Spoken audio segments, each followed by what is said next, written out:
Hey everybody, this is Dr. Vince Gutierrez. You can find me at movementthinker.org. Last video I made was all about knee flexion, and this video is going to be a lot about knee extension. And we'll talk about the different types of knee extension that we look at, why we look at it, and how a patient might go about getting it back in my clinic. Okay, because every therapist is going to be a little bit different. And so, I'll discuss the options that might go through my head in terms of what the problem is and how to solve it. And I'll show some of the things that I would do in the clinic to get it back. All right, so first, when we look at knee extension, we have two versions of knee extension. Okay, we have active knee extension and passive knee extension. For those that have been through therapy, you might have a therapist put a rolled up towel underneath your leg, and your job is to squish it and elevate the foot off of the table, okay? This is active knee extension. This is your muscles taking your knee and extending it or straightening it or trying to over straighten it, because knees can go a little bit past 0 degrees or a little bit past straight. Typically you'll see up to 3 to 5 degrees of knee extension for an average knee. And actively, you're not going to get as far as you can passively. Okay, so if we're looking to see how much range does the knee actually have versus how much range can the muscle take the knee through, we'll also look at a passive range of motion measurement. Okay, so passively, we might put a towel under the heel. I can get there, perfect. Put a towel under the heel, and then the therapist will push on the knee. So that's actually not a good enough view of it, because it doesn't give you the idea of how much extension is on the knee, right? So if I prop the heel up so there's space underneath my knee, the therapist will give it a push, and you can actually see it bouncing in the video, right? So the therapist will give it a push to see how far can they push it. That's passive knee extension. Actively, they might look to see how well can you push down on your own using your muscles of your thigh to get the knee over straight. Not a huge fan of this exercise of trying to push down, because I get a lot of patients that will use their butt to try to shove the heel down like this instead of over straightening the knee. So I don't tend to use that in the clinic too often, except to take a measurement of passive range of motion or active range of motion, but I rarely ever use it as an intervention or a treatment. So first, like I said, the passive range of motion tells us how far the knee will actually go, more so than how much strength do you have to move the knee. So for me, I tend to focus more on passive range of motion first.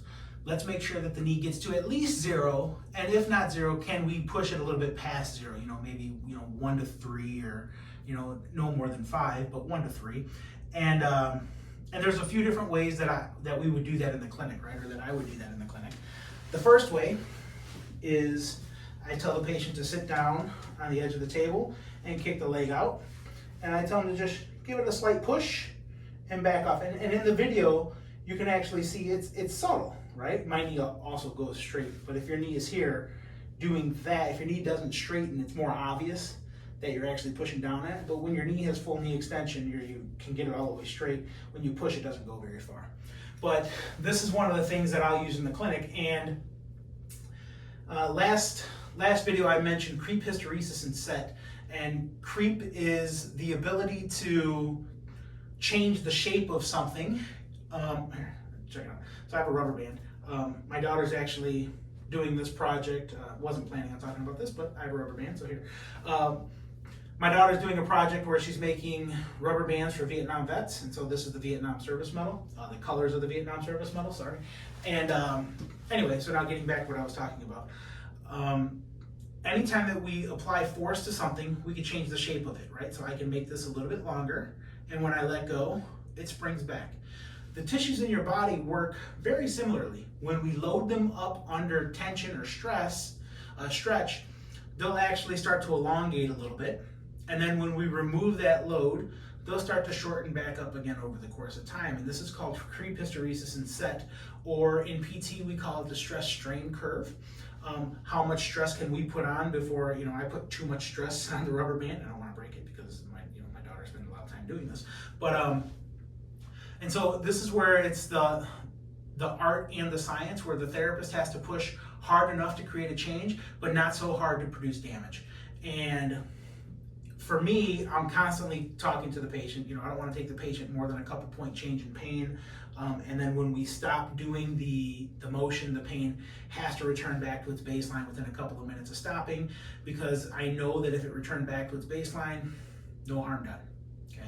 If I push too hard and the patient's pain lingers for a long period of time, well then I may have just pushed too hard, right? I may have done created an inflammatory response in the knee, and then that patient unfortunately has to deal with that for a few days.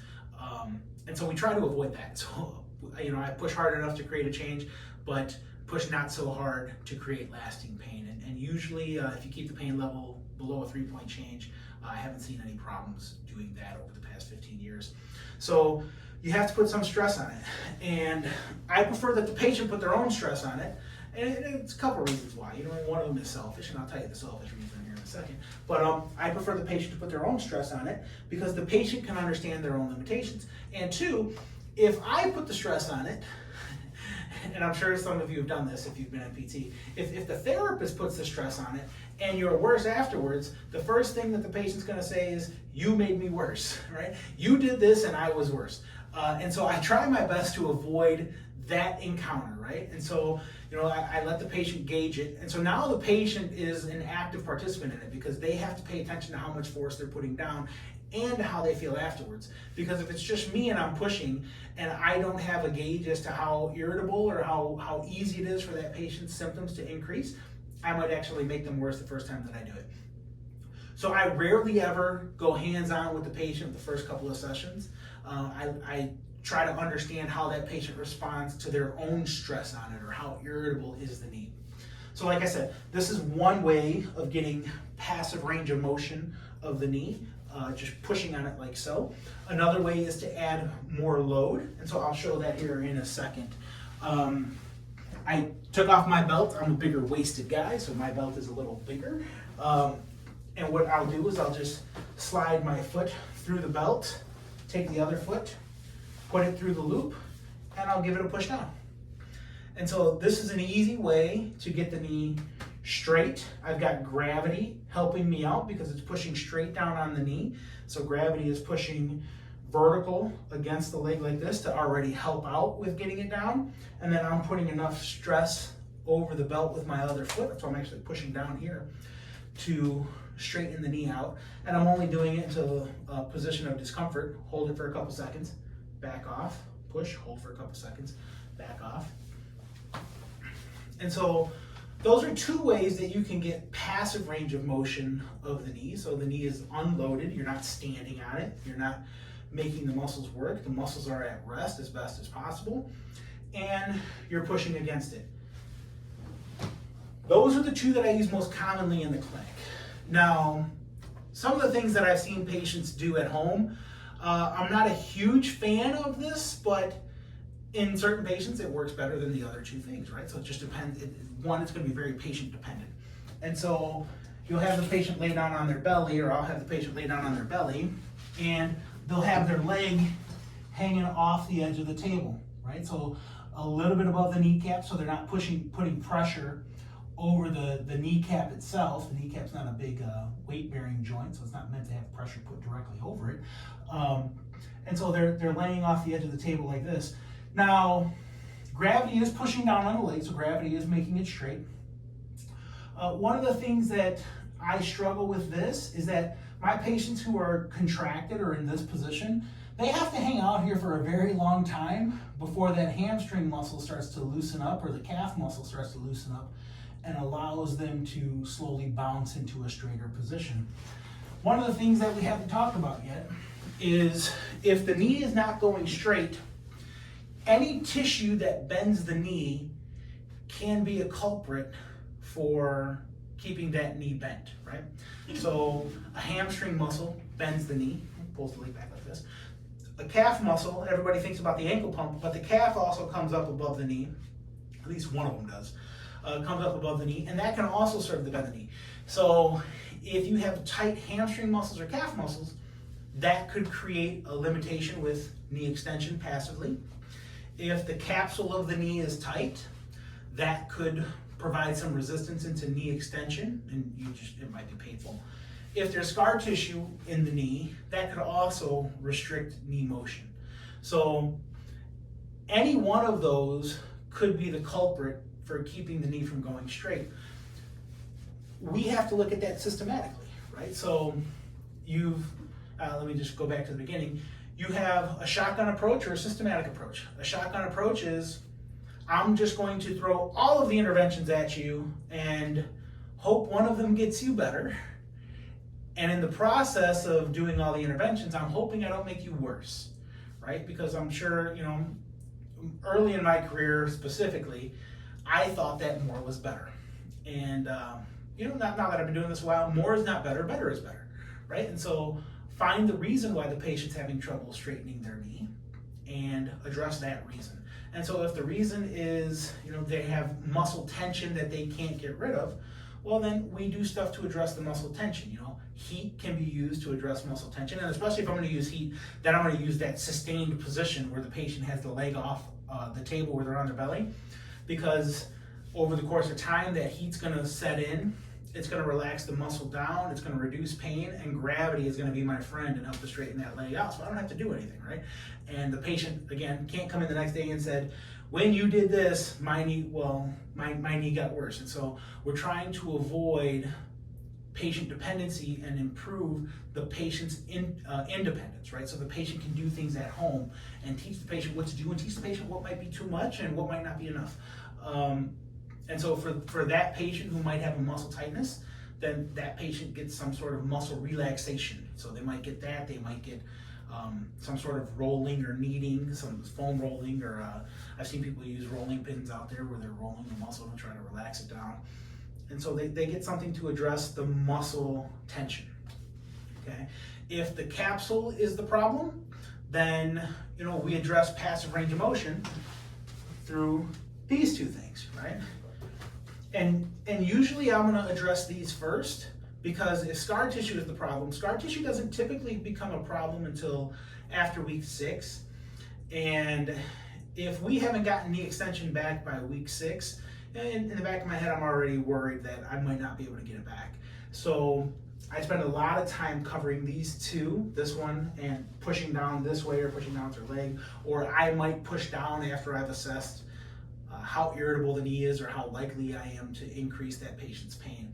Because that's the last thing I want to do is, there's a phrase that I use frequently, I can't help the patient that doesn't walk through my door. And so if I do something during a session that makes the patient worse and makes them question coming back to therapy, because I'm sure that a lot of patients going through the knee replacement, they've been in therapy and they've been worse afterwards. I read it on Facebook, I know it happens. And they question whether or not that's the right therapist for them. And that's cool, I get it. But maybe give your therapist another chance. And if you give them another chance and then they still make you worse, and you've already explained to them what's going on, then at that point maybe it's time for you to find another therapist. Because the relationship, the patient-therapist relationship, man, that's the utmost importance, right? Beyond what tricks of the trade are they using to straighten your knee, your ability to be open and honest with your therapist, by far and away the most important thing. And your therapist's ability to be open and honest with you without the patient becoming angry at me, right, for telling the truth. That happens built over time. It takes trust, it takes sessions for me to build that trust with some patients, and that's fine. So once you're open and honest, and if your therapist has made you worse for multiple sessions straight, and you've addressed it with a therapist and you've said it then, and nothing is changing, then maybe it's time to either find a new therapist or go back and talk to your doctor to try to figure out why that's getting worse. So once we've got the knee moving, 0 to 3 degrees, or straight to a little bit past straight. Straight is 0, a little bit past straight is 3 degrees. Then at that point, we start looking at active range of motion, right? And active range of motion could take the form of this and just squeeze this, and you can actually see the muscle kick on the thigh. So just squeeze that down, and we're looking to kick on the thigh muscle here. Squeeze it down and try to raise the ankle up to work end range, active knee extension. And so this is a very shortened range. If I have a patient who's having trouble maintaining the straight position, then I'll work something like this, and I'll try to get them as strong as possible in this end range. When we look at when we look at isometrics, so the ability to hold one position, as we strengthen that, we tend to strengthen, a few degrees above and a few degrees below that position. And so if the patient is strong, through this position, they're doing the long arc quads, or they're doing knee extensions, or they're using the machines at the gym, and they're strong in this position, but they can't maintain this locked out position, then we spend a lot of time focusing on the locked out position, right? It's old school, Joe Weider, specific adaptation on imposed demands. If there's something specific that you want to get out of a body part, you have to impose that demand on that body part over a course of time in order to create remodeling a tissue, or to change the joint and muscle, right? And so that's what I would work on in the clinic for a patient that needs this specific position and they can't maintain it. And so it's not sexy, it's not fun, right? But it's needed in order for you to be able to get the knee straight and get the heel off of the table, okay? So if I needed to strengthen a patient through the whole range, well, then I'm using something like this. Once patients are strong enough to do the end range, I rarely ever use this exercise. I'm not a huge fan of it. I much prefer what are called closed-chained exercises. Other people call them functional exercises. But once I get them to the point to where they can lock out the knee and they have strength to maintain that lockout, then from there we start working knee extension with the foot on the ground. Can you stand? Don't worry about the popping and clicking if you heard that. My knees pop and click too. I've had 2 surgeries. Can you stand and straighten the knee? Can you stand with your feet closer together and straighten the knee? Can you stand on one foot without the leg buckling? Don't worry about the popping and clicking, it happens. Can you stand on one foot without the knee buckling? Do you have the ability to function on that leg through the whole range of knee extension? Can a patient go up the stairs and make sure that that knee straightens up as they get towards the top and they transition to the other foot to bring that other foot up? So these are a few things that I do in the clinic. It's not the end all be all, right? It's not it's not the ultimate way of treating these, but it's the way that I treat these. And you'll see other differences out there, and that's fine. The end goal is that the patient gets that 0 to 120 degrees, or a little bit more, or at least 0 to 110 degrees and become functional, range of motion in the knee. So thanks for watching. I appreciate your time. If you have any questions, leave them in the video, or send me a question on Facebook. Thanks. Have a good day.